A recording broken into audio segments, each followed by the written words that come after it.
From the beginning of time, women have faced sexual harassment and all that comes with it. In London recently, it was recorded that girls in secondary schools are asked for nudes by up to 11 boys a night. Sexual harassment, including online sexual abuse, has become normalised for children and young people. This is A Woman's Worth, a social media documentary on sexual harassment and beyond. Do you remember your earliest unwanted advances from a man? I remember my first unwanted advances from a man from about the age of 5. A gentleman that we gave the title as uncle, as a family friend, who inappropriately used to ask me to sit on his lap at every possibility and occasion when my parents weren't around, and I found it uncomfortable. Yeah, it made me feel quite vulnerable. I remember my earliest advances from a man, probably I was around 17, maybe 18. I went to a party with my friends and it was about 3 a.m, so it was quite light and we were obviously making our way home. And then these guys just started following us and obviously instantly felt a bit uncomfortable, but naturally you think they'll get the message and they'll go away. They're still following us and obviously the bus stop's quite far away, to the point they're then trying to talk to us. Obviously we just want to get home.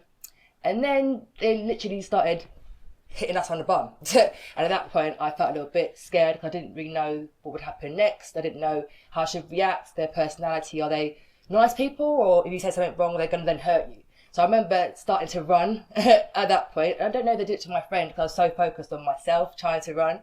So in the end I was like slightly running, trying to get away from them, and then after about 10 minutes they finally got the message and they left.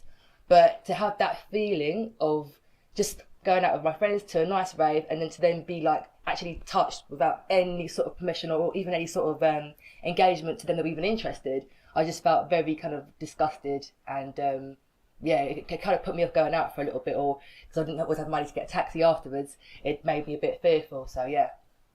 Do I remember my earliest advances for a man? Yes, I do, and very, very clearly actually. And even though it happened so long ago, it does stay in your mind. Not so much as clear as it was before, but it's still there, especially the feeling. Usually you remember the feelings more than you probably remember the memory. Yeah. My earliest advances from a man, I was about 17, 18. My earliest unwanted advances from a man was when I was 5 years old, and that was somebody who was trusted by my family, and it went on for many years. My earliest unwanted advances from a man happened when I was around 10 years old. I'd just come home from primary school with a friend and we were playing outside. I used to live next door to a park, and I noticed there was a group of young lads hanging around the park. They were probably 17, 18 years old. They started to shout things. I can't remember what they were shouting, but they were trying to get our attention. I mean, we were in our school uniforms. It was quite obvious what age we were. And one of the young lads decided to take down his trousers and his underwear and expose himself to both me and my friend. We ran inside. I told my mum straight away, and by the time she got out and was about to go over to the park, they'd gone. So that was my first memory that I can recall. When I think back to my earliest unwanted advances from a man, I actually struggled to decide which one I would mention because sadly there was quite a lot. At the time, I don't think that I really understood what it was. It's only now as an adult and as a mother that when I think back, I think of how disgusting and inappropriate they were. Yes, so my earliest unwanted advances from a man were when I was about 11. I was in year 7 or year 8. I was on my way back from a friend's house relatively early, say about 6:30 p.m. I remember it was a summer's evening, and this guy, probably in his early 20s, approached me, and he was just trying to speak to me, trying to talk to him. I wasn't really trying to hear what he was saying at all. I was just trying to, get home. I was quite close to my house, actually, because my friend just lived down the road. And he was just saying things like, would you go out with me? I want to speak to you, I want to talk to you. And it wasn't the first time I had been approached by a man, but there was something about this man that really had me on edge. He had a menacing energy about him, and it really scared me. So I kind of ran home to my mum. My mum was really startled because I was really panicked, and she thought something terrible had happened. But when I explained to her what it was, she was a little bit confused because she didn't know me to be shaken up so easily. But she still kind of consoled me, talked me through it, and kind of, just let me know that everything was okay. And I later went on to find out that that same guy had actually assaulted a few girls in the area. So there was a reason that I had felt so, just disturbed by his energy. But that was my earliest memory. My earliest unwanted advance was when I was about 10, 11 years old. It was the cleaner from our street. We had a gate to our back garden that led on to the street, the main street. And my mum let him put his equipment in the garden every morning, and from our garden you could see my bedroom window, so he'd kind of like be behind the tree and look at my window and touch himself. I do remember my first unwanted encounter from a man. I was probably about 9. It was from a family member. He kept trying to. I first saw him taking photos of me without me realising, and then when I looked through his phone, I found a load of photos of me throughout the house. And then we were playing games in his room and tried to get on top of me. I tried to explain that obviously, that's wrong and not to do that. What is the worst encounter you've had? The worst encounter was quite recently. In the last 5 years. I actually had to take a case against an ex-partner, and it caused me a lot of stress, and it affected all my family and friends. It wasn't only me. I would say somebody that I dated forcing themselves on me till this very day is the worst encounter I've ever had. The emotions that I felt being young and uneducated on it being acceptable. If your partner forces yourself on them, is it really an attack? Is it really rape? Because you're dating, innit? It's nothing. He's your man. You're his woman. If you want it, if he wants it, are you meant to just give it up?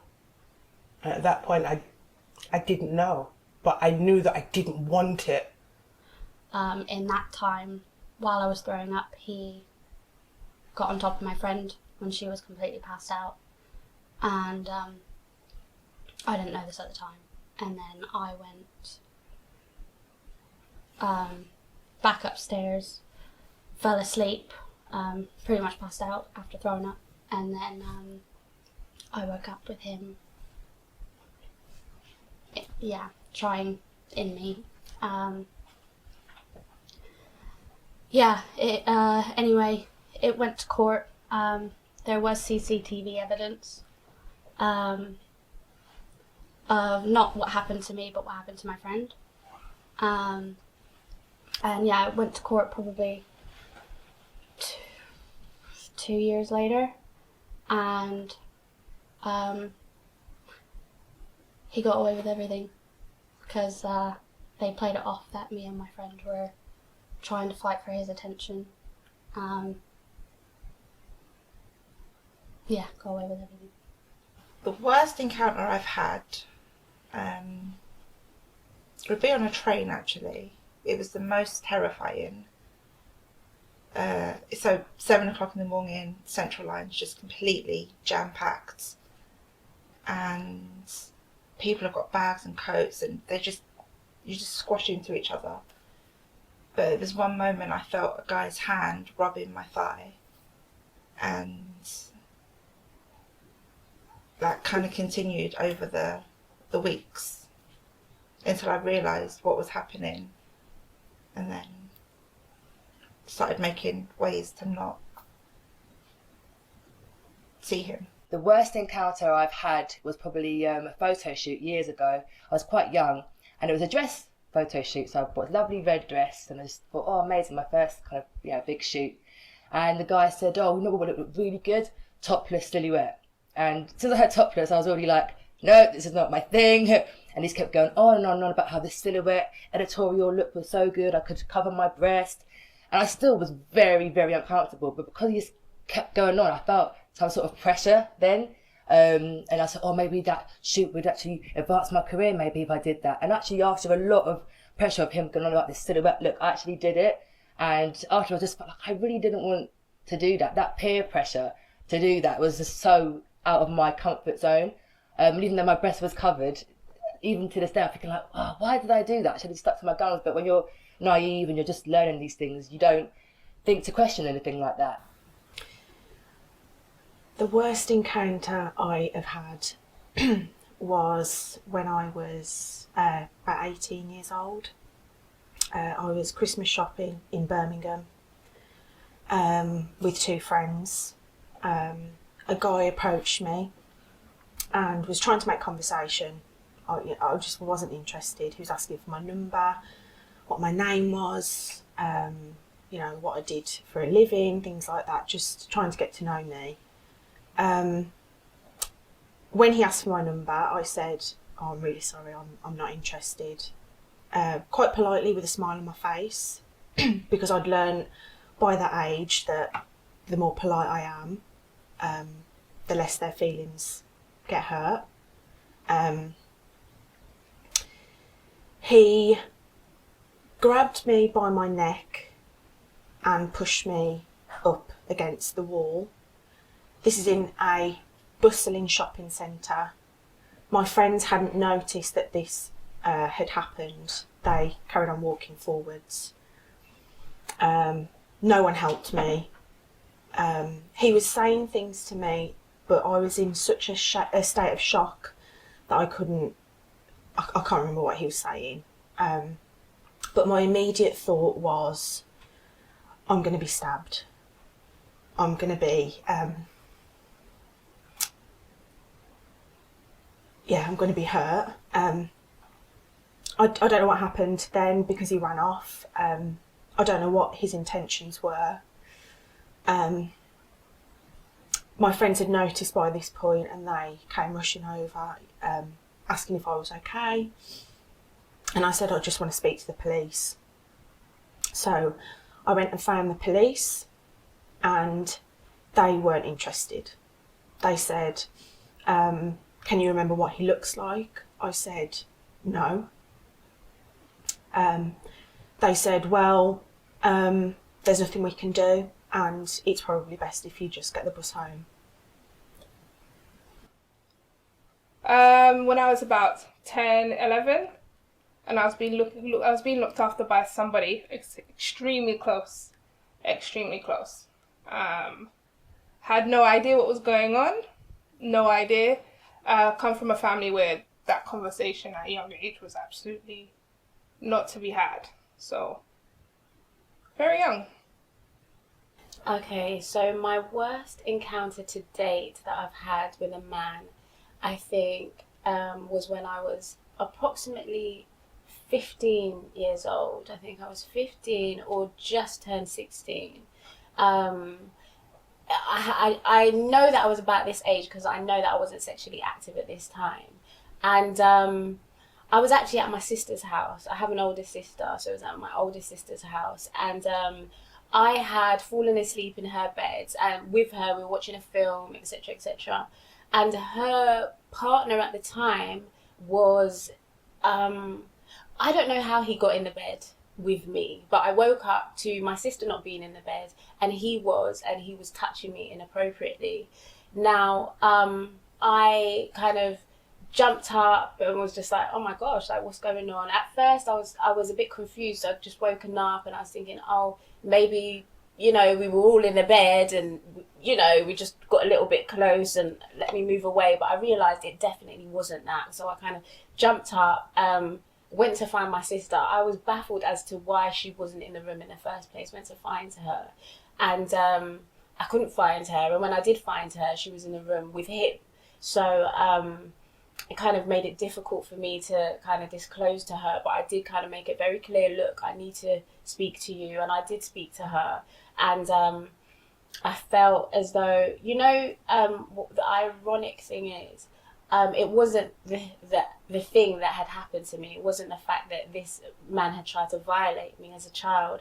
It was that my sister had put me in such a vulnerable position, and I had to explain to my sister what had happened, and I felt like I was on trial when I really should have been protected and just immediately removed from that situation, which I wasn't. So due to those circumstances, the circumstances surrounding the actual incident, that definitely is my worst experience with a man to date. So the first one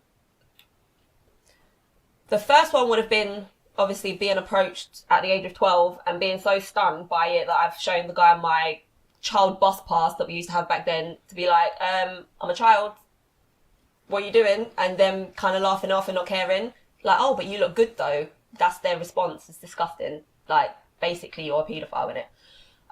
But I would say the worst one was definitely with that particular guy who got violent and threatening and basically targeted me in the street just because I had the strength to say no.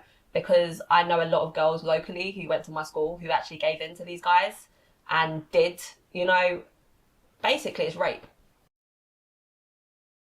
How did you feel? Petrified. I felt scared, vulnerable, taken advantage of. I just felt completely alone. I felt let down because obviously I trusted this person to deliver what we had agreed on. I felt like I didn't really know what would happen next with the photos. Obviously, they were done in a silhouette style, but that still worried me in regards to I don't want to do anything more like this, whether it's editorial or not.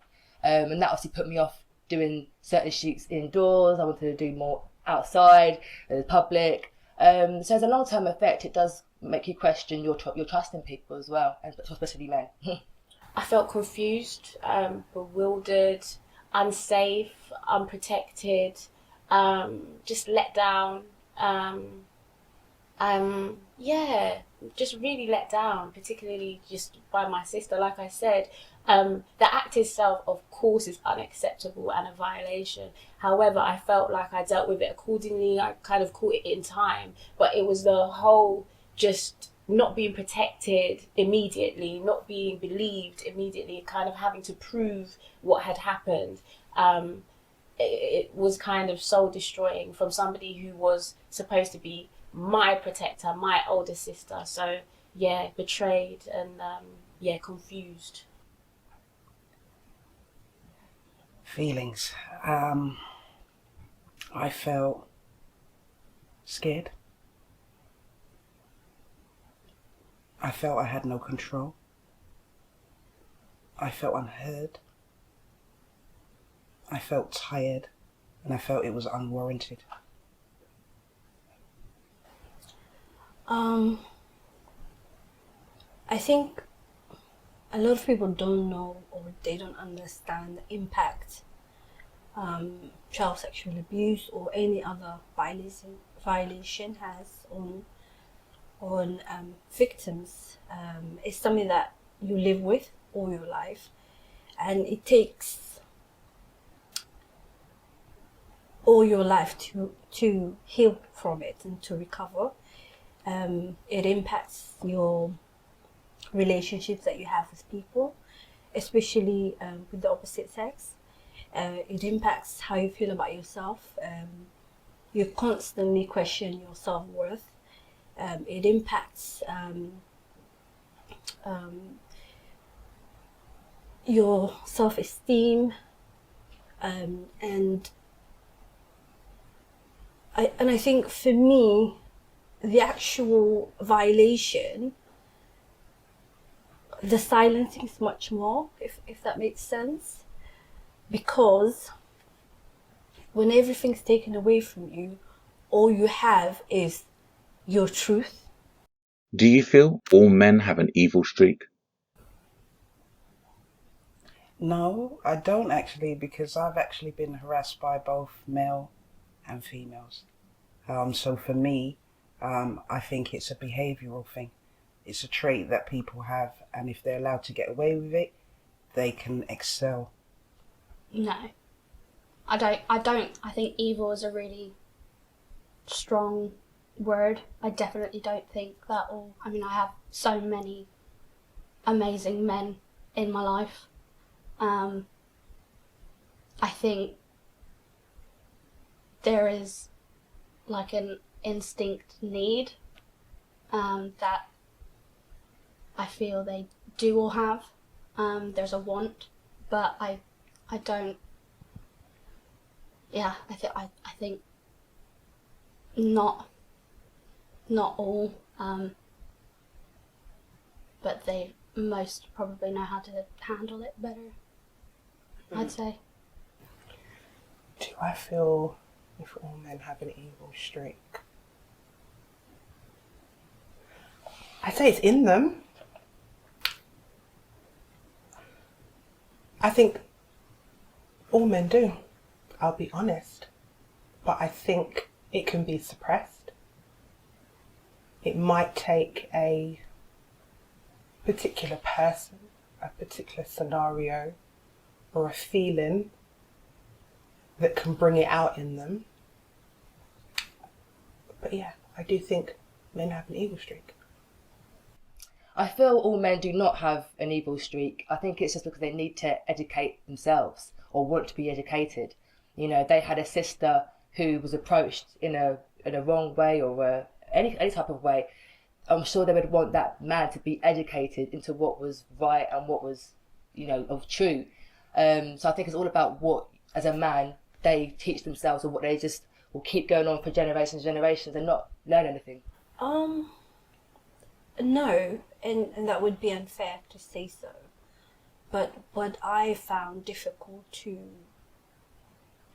unpack is how society protects perpetrators, especially when it comes to violence against women and children. Victims are blamed, they silenced, they're told just to get on with their lives.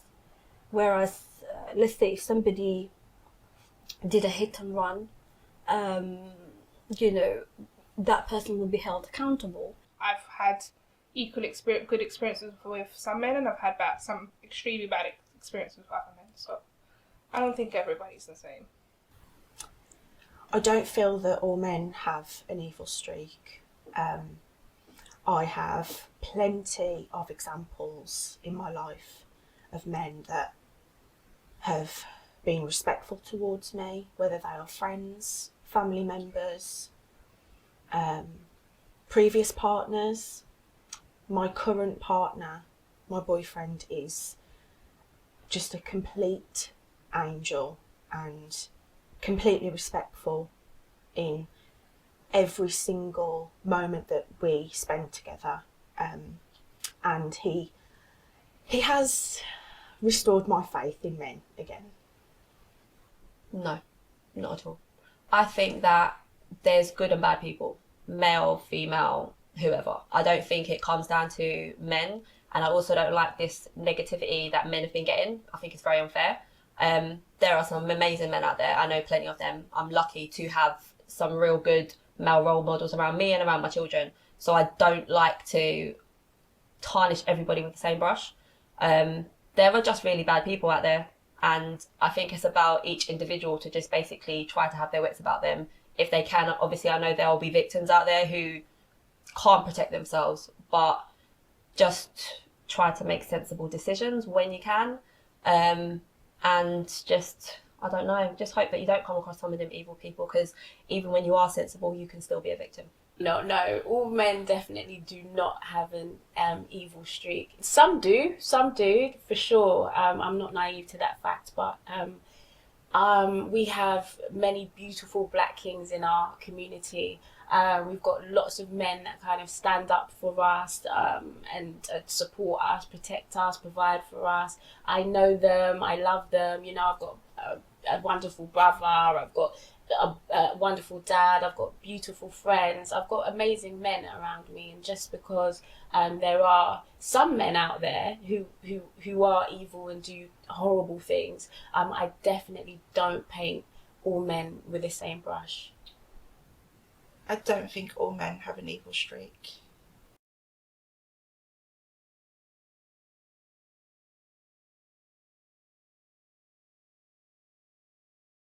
If your partner forces yourself on them, is it really an attack? Is it really rape? Because you're dating, innit? It's nothing. He's your man. You're his woman. But I think if a man tried to advance on me now, probably wouldn't survive. No, I'd probably take out all my traumas out of him. He went on to say, and out of nowhere, he literally tried to kiss me, and he tried to hold onto me really tight. And I was just so shocked. I didn't know how to react or what to do, but all I could do was just try to push him away from my body. And you know, he was taller than me, he was stronger than me, so he was just trying to reach my lips, and it felt really scary and horrible. Yeah. Feelings. I felt scared. I felt I had no control. I felt unheard. I felt tired, and I felt it was unwarranted. How do you honestly feel watching that piece of content? After watching the content you shared with us, I felt sad. I felt a real sense of helplessness in that I'm listening to the testimony of women who've been hurt by men, and watching the outcome of it made me feel like I want to know what the story was. And I also want to know that if there's a part I can play or men can play in changing the narrative. For me, watching that was just more confirmation of stuff that I know goes down, really. So it's not nice to see, but unfortunately it's normal. So to me, it was a shock to me, and quite disgusted and enraged as well to see that. After watching that video, I think it made me feel I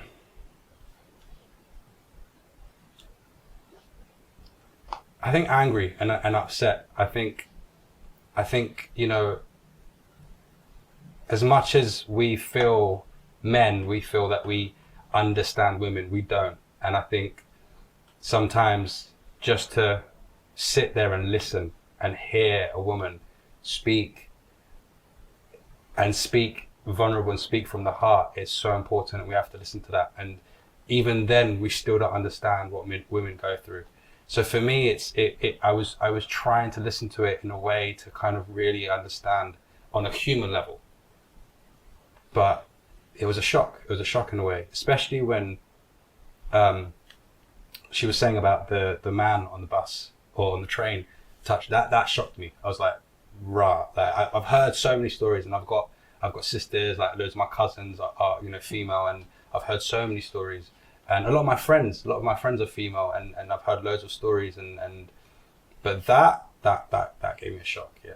Obviously, I've come in there, some cool people, you lot, all, nice people, good energy, and got sat down, and it kind of triggered me. Cause I thought in my mind, I'm seeing Big Green talk, and I'm thinking, I'm seeing my daughter in 10 years' time. I'm thinking, wow, this is a lot, and it's things that casually maybe people do, and it happens, and you're thinking, wow, this could happen to my child. It could have been my child saying this one day. So yeah, it bothered me more than I thought it would. After watching the video, my feelings were surprised sometimes, but not shocked sometimes, but not surprised. That's how I felt. It's not like alien to me that women are treated much lower than men. I've seen it in society, I've seen it in acting, I've seen it in any job. One of the jobs that I would definitely say I've seen a lot of it is in, acting as well, but like bar work. I used to work in a bar, and that was something that would happen all the time. If a man made a mistake, it was laughed off. If a woman made a mistake, it was almost like she shouldn't be here anyway, and we're giving you any excuse to do that. If she breaks a glass, it's like, oh, yeah, because the chick broke the glass. Guy breaks a glass, hey, it's a different story. So you can already tell that there's a standard that is almost collective in nearly every situation, that if a woman's treated in such a way, every guy just goes, okay, cool. That's the way that she automatically enjoys it. And if she stands up for herself, then she's classified as like the worst. And it's just not really okay. How would you feel if this was your sister, your daughter, girlfriend, or mum? It kind of felt like it was, if I'm honest, because none of the stories didn't feel like stuff I haven't heard come out their mouths before.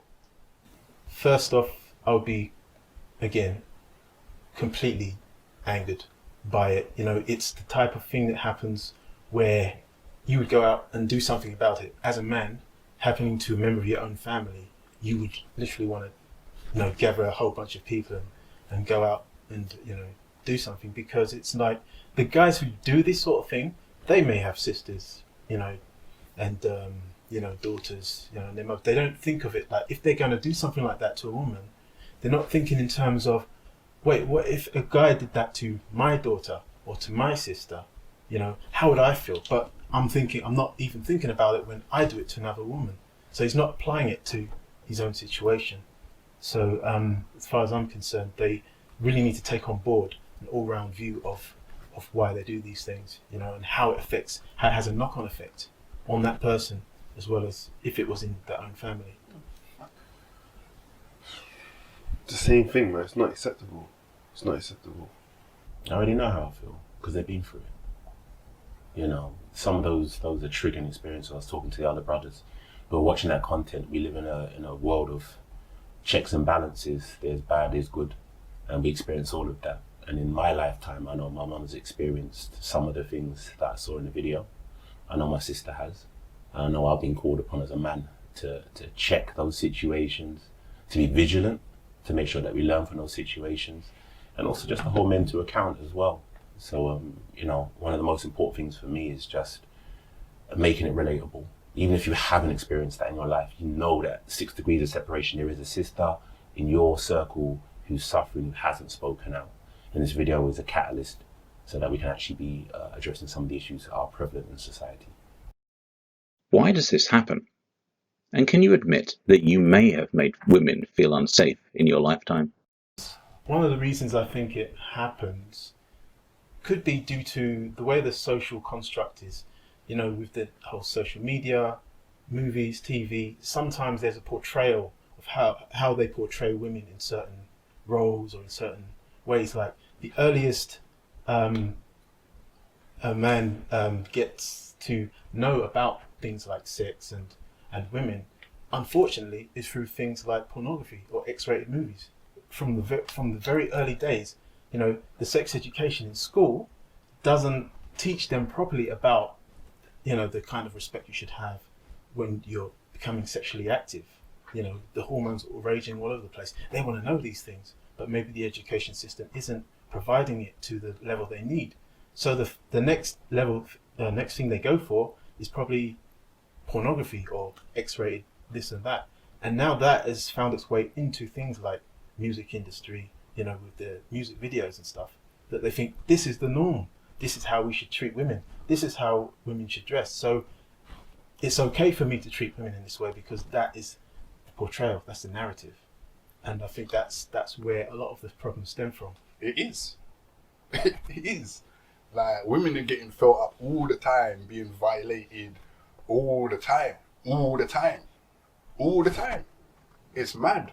Like, I'm really glad about like the Me Too movement coming up and really making people think and check. Like, it's a shame that it's kind of dying down again, like the way social media is, the way things are. Like, even with that girl with there's a lot of fuss being made last week about, you know, the woman being killed by the police officer and how women are not feeling safe, and the next week we're talking about coming out a lot, like it's already dying down after all the vigil that went on, the police grabbing, you know, and already it's like it's coming, like the Me Too movement thing, like it's coming down, like already. You know what I mean? It's ridiculous. Straight away on the video it says, you know, you're part of the problem if you're not doing anything, you're not part of the solution. That's already a lot of men's crimes. You know, that's already stuff that men haven't really kind of taken responsibility of realizing, because there is this cultural like thing going around that even I would say in my examples, women, I watched a really good show in 2020 called I May Destroy You. And that really kind of helped me kind of realize a lot with, in terms of women who are very sexually active, that was one of the things that I would always gaslight for. If she's sexually active and then she's complaining about feeling uncomfortable, you're putting yourself in that position. I don't really understand that. And it took me a while to watch this show and understand that sexually active or not, even the woman who said it in the video where she said, it's a partner, so how can it be rape if we're together? But it's that thing of going, as a human, we need to respect boundaries. It doesn't matter if you're in a relationship. It doesn't matter if you have sex with how many people all night. If I say no, that's just the end of it. It doesn't matter what my behavior is telling you. If I say no, that's what should be respected. And it's realizing that we have these conversations of these small things of going, oh, but you know, some women fake rape, or you know, we do this whole gaslighting, or we go around all these other issues. But the common issue is, if someone feels uncomfortable in a certain situation, they should be able to speak out, and it should be okay. Someone should say, I don't feel comfortable, and everyone should be able to respect that. And that is what we've moved away from, and that's the problem. I think two main reasons, obviously, is because the society is driven by men. And although we say times have changed and, you know, women are speaking out and women are trying to fight for their rights, there's still that, there's no level. There's still no level. Men are still predominant. Men are still powerful. And I think that in itself is the issue completely. But I think also we shouldn't also say it's a society thing. We should take responsibility as men, as individuals, as humans, and turn around and go in, we're the problem. We need to speak out for that man and for that man next to us and for the things that we do that are wrong. You know, we're not all doing it because we have interior motives in a way to make them feel the way they feel. But what if we do? Sometimes we do. Sometimes we're having bad days, and sometimes we get up in the morning and we walk and we go, oh yeah, she's nice. And we deliberately look at them so that they can look back at us. And it's that kind of thing of like, well, wait, hang on a second. I'm doing the thing that I disagree with that guy doing, that I've just seen. So am I not the same person as him? Am I not doing the same thing? So it's just self-reflection, and it's also having respect for another person's emotion, even if you don't know what they're going through or how they're feeling. It doesn't matter. It's thinking first before acting. I think that's what it is. I've hurt, you know, my brothers who look just like me. I've hurt women. You know, my intention never been to hurt anybody, but that's not good enough. You know, and that's why I talk about relationships. Never put my hand on a woman ever in life, never intend to. But I can definitely say within a relationship of love, when men open their hearts, when we take our risk, because it's not taught to us. The man them is always saying, yeah, you know, be in control, run your thing, handle your business, king, rah-ta-ta. But behind closed doors, we all want to open our hearts up to a woman.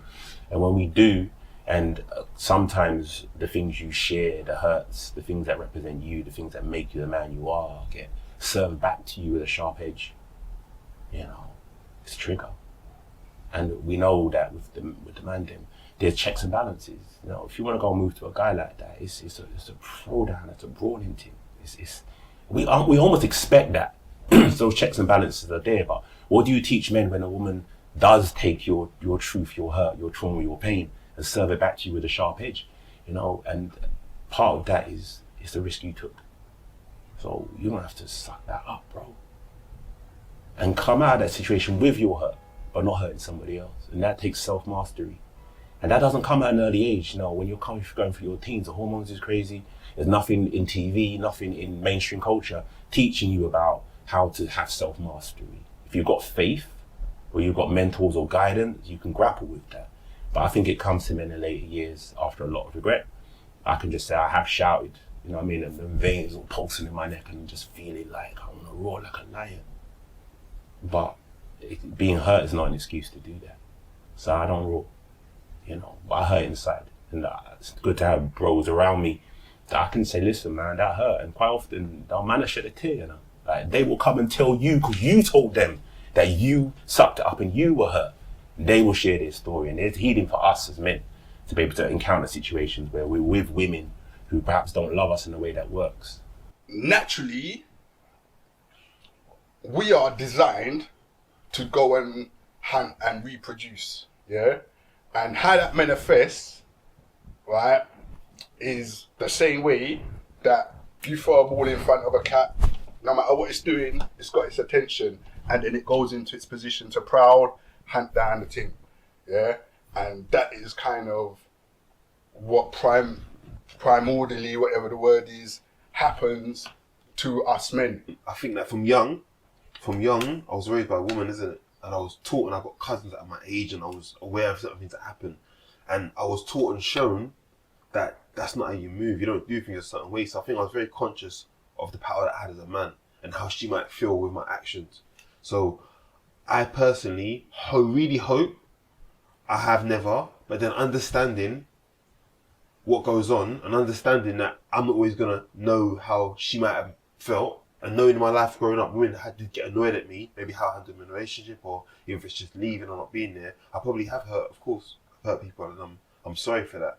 With me, yeah, 100%. I've made women feel uncomfortable, knowingly or unknowingly. There was, you know, when I was young, you know, I thought, this is how I'm meant to act when I'm around women, and it didn't come across in that way. You know, it's like, you know, this isn't the way women are. This is not how they need a man to approach them, or to approach them at all. Or even unknowingly, I might have looked at a woman and think, oh, she's nice, she might like me, but I don't know what's going on in her mind, whether she's just being nice because she might be feeling uncomfortable but not showing it. But, you know, smiling because that's all she can do. And I'm interpreting that wrong, thinking, oh, she actually likes me, when it may be a case that it's not. What can you and men do to make women feel safe? For men to help women to feel safe in this world, the first act is act of listening, act of compassion. We're living in a world of trauma. People are hurt, and quite often we don't want to hear it. We've got stories like, I didn't do that, I wouldn't do that. Doesn't mean it doesn't happen. So listening's uncomfortable. We all sat here and watched the video, and it was uncomfortable watching. So we got to begin with dealing with our own discomfort, that we live in a world where men cause harm to women, women cause harm to women, and we have a responsibility. So listening first, I think compassion. I think we need to feel, I've been in certain chats and conversations being had, and I understand that we need to know that I will check the man them, I will, whether not saying fight for you, or I will pull a man if he's moving wrong. Like, it's not like, oh, okay, I'll talk to you later. No, I'll pull him in front of you and I will defend your honour if he's not moving right. I think women need to understand that we feel this passionately about it.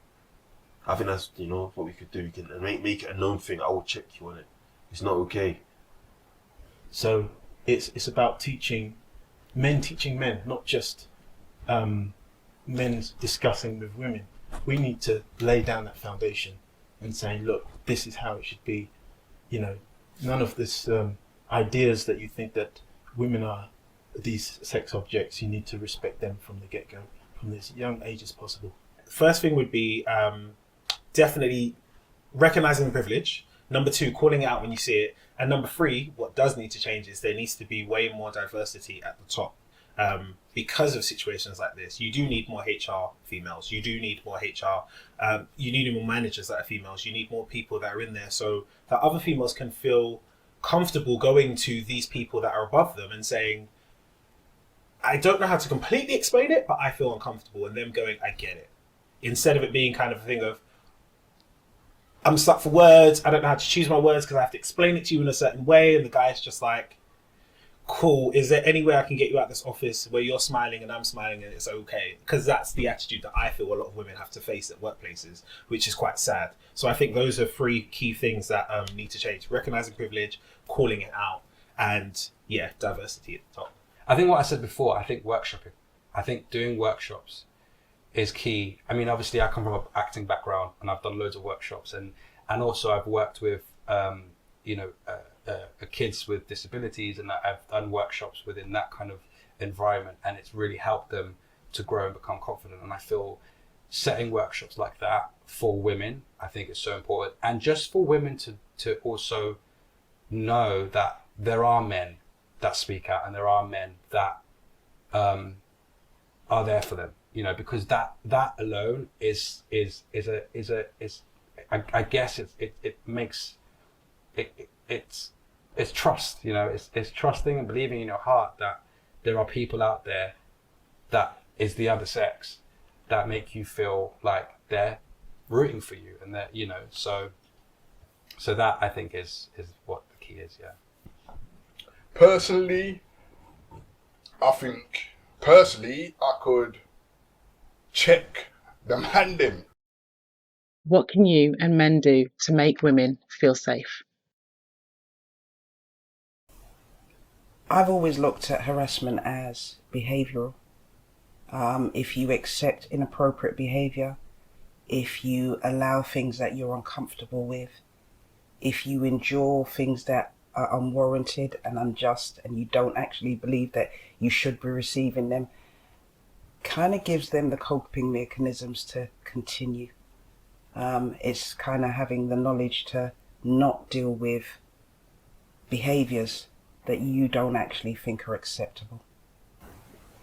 Communicating, reassurance, sometimes body language in the nicest way. I definitely think communication is a big key in making you feel safe. I personally think it's about body language. I really think that is key, because there are some women that are just very, very friendly, like myself, and people obviously men can easily get confused with the friendliness. But if there's no, that body language of being of flirty and things like that, then there really shouldn't be any sort of excuse to feel that woman is approachable.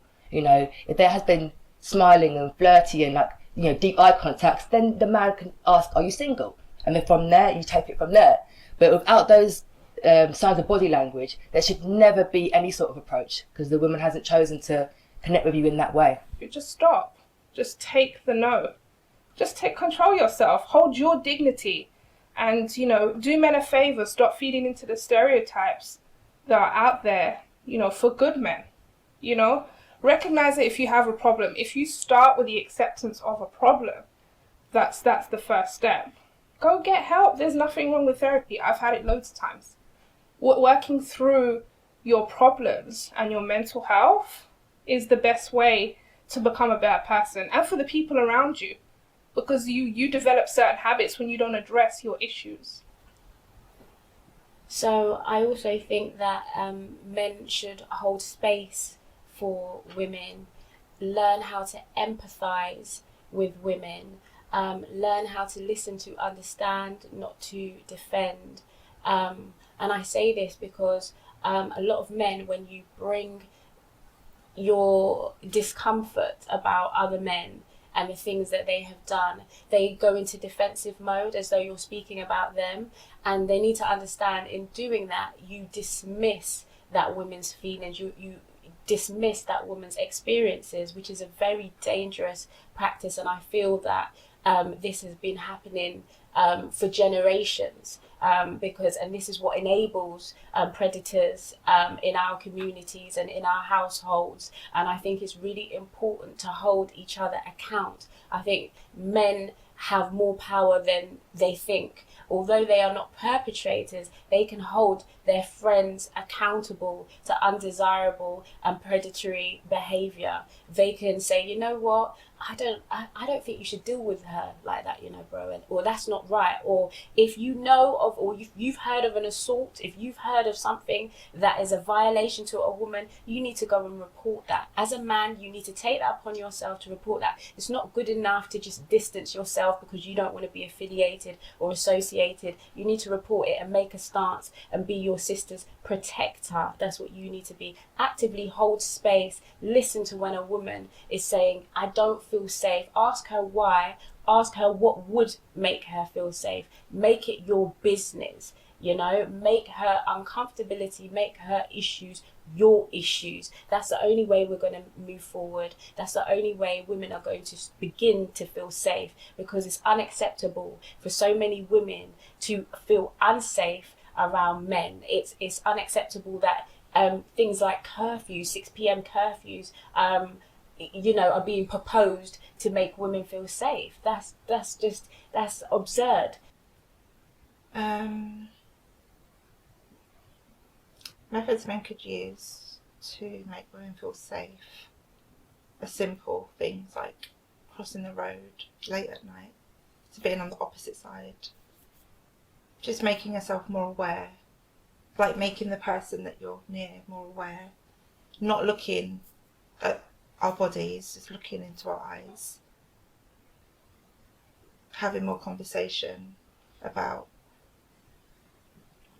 just day-to-day things rather than jumping straight onto something sexual or those sexual innuendos. If you ever are in a position with a woman when she tells you no or she's not interested, even if you're just in the street trying to chat her up and get her number and she's told you no, take that no and just leave it and let it be.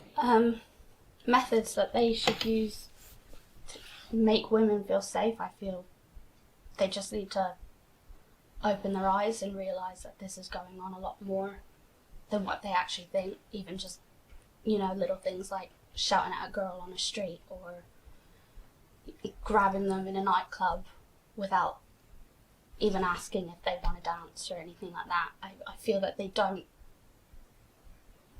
realise all of these things that make us feel uncomfortable, getting too close or a little bit too pushy, and then if, you know, we do say no or we fight for ourselves or have to be rude, then they just turn around and start calling us names and this, that and the other. I just don't think that, I think that men shouldn't assume. Just try and be a good person.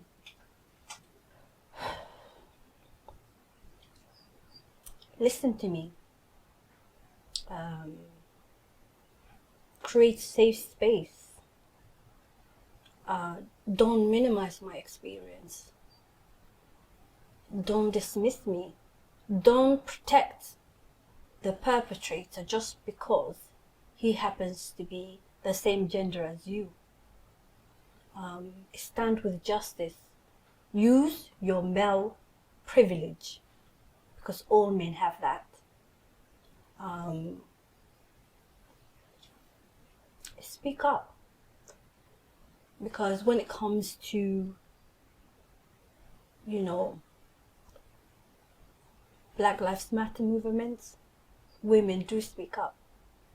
So I need to hear the voices of my brothers.